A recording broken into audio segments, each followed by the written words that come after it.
India ready for piece and war. जंग करनी है या अमन करना है, हम दोनों के लिए तैयार हैं। हीरो बना हुआ है मोदी।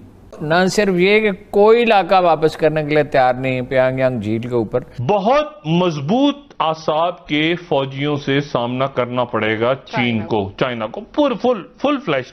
इसका मतलब है वो ताइवान उसमें इस्तेमाल होने के लिए तैयार है। कहा तक जापान भी तैयार है, इंडिया तो खैर बिल्कुल ही तैयार है। चीन को सबक सिखाने के उद्देश्य से उसको चारों तरफ से घेराबंदी की तैयारी जो चल रही थी, अब उसका प्रभाव दिखना शुरू हो गया है। लद्दाख बॉर्डर पर भारत ने चीन को घेर रखा है। अब चीन को उसके हाथ से सीपैक के जाने का खतरा मंडरा रहा है। दूसरी तरफ साउथ चाइना सी में भी भारत, यूएसए, जापान, फ्रांस के साथ एक 4 देशों का क्वेड संगठन बनाकर घेरा डाला गया है ताकि चीन को समुद्र के मार्ग से होने वाले व्यापार को रोका जा सके। अब तीसरा मोर्चा ताइवान के मदद से भारत ने खोल दिया है। इसमें अमेरिका की भी सहायता प्राप्त है। चीन के मामलों में नजर रखने वाले अंतर्राष्ट्रीय अखबार न्यूज वायर ने इस खबर को अपने अखबार की सुर्खी बनाते हुए यह लिखता है कि जो काम चीन पाकिस्तान को अपने साथ मिलाकर भारत के विरोध में करता था, अब वही काम भारत ताइवान को मिलाकर चीन के विरोध में कर रहा है। इस समाचार से अंतर्राष्ट्रीय जगत में खलबली मच गई है। चीन की मीडिया में तो जो प्रतिक्रिया आई, इसको अखबार ने रेखांकित किया है। अब पाकिस्तान की मीडिया में इस पर क्या चर्चा हो रही है, आइए सुनते हैं। India ready for piece and war. जंग करनी है या अमन करना है, हम दोनों के लिए तैयार हैं। तो आज सुबह फिर चाइना की तरफ से आ गया और चाइना की तरफ से उनका जो मैसेज आया वो उनका आया ग्लोबल टाइम्स में। और ग्लोबल टाइम्स ने फिर उनके ये मैसेज दिया कि China India border tension could extend to winter, यानी सर्दियों तक ये जा सकती है। ये जो कशीदगी है कि चाइना रेडी फॉर पीस। जवाब में फिर आज इंडिया की तरफ से जो मैसेज आया उनकी आर्मी की तरफ से वो कह रहे हैं कि जी Indian army fully gear to fight full fledged war in eastern Ladakh. Northern command ने फिर ऑफिशियली आज उनके अनाउंस कर दिया कि पूरी मुकम्मल जंग के लिए हम भी तैयार हैं। Indian army ready for full fledged war. China will face psychologically harden troops. बहुत मजबूत आसाब के फौजियों से सामना करना पड़ेगा चाइना को फुल फ्लैश्ड।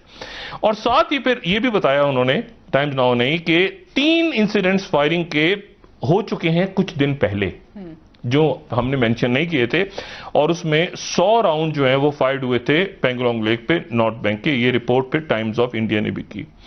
अच्छा, 3 इंसिडेंट्स हुए। अच्छा, अब सवाल ये है सारा, अल्लाह ना करे कि जंग और आगे बढ़े, क्योंकि जंग और बड़े मुल्कों के दरमियान, मतलब 2 बड़े मुल्क, मतलब आप देखें ना, दुनिया की 1/3, मतलब क्या कितने 2-2.5 अरब लोग दुनिया के।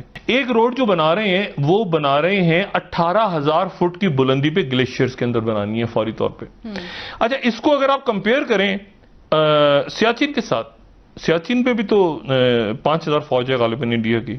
17,700 फुट की बुलंदी पे है सियाचिन की, जहां पे इंडियन आर्मी है, और 1984 से है। और उनका जो हर रोज का खर्चा है वो है 6 करोड़।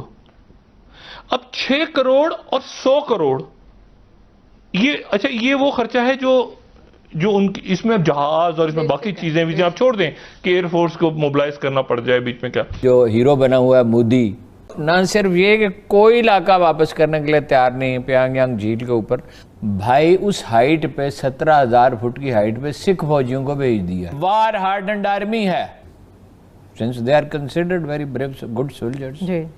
और मुतनाज़ा इलाके में इनको यानी जो होती है चीनी को गश्त करने की इजाज़त देने के लिए तैयार नहीं है। खुदा करे मेरा अंदाज़ा गलत हो, मगर ट्रंप के इलेक्शन से पहले चीन ताइवान पे हमला कर अपनी फौजें उतार सकता है, क्योंकि उसका हिस्सा है $66 बिलियन।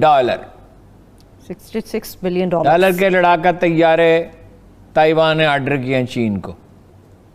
चीन ने कहा है लैंड नहीं करने देंगे उन तैयारों को, अच्छा, ताइवान में उतरने नहीं देंगे उन तैयारों को। इसका क्या मतलब है? इसका मतलब है जंग की धमकी।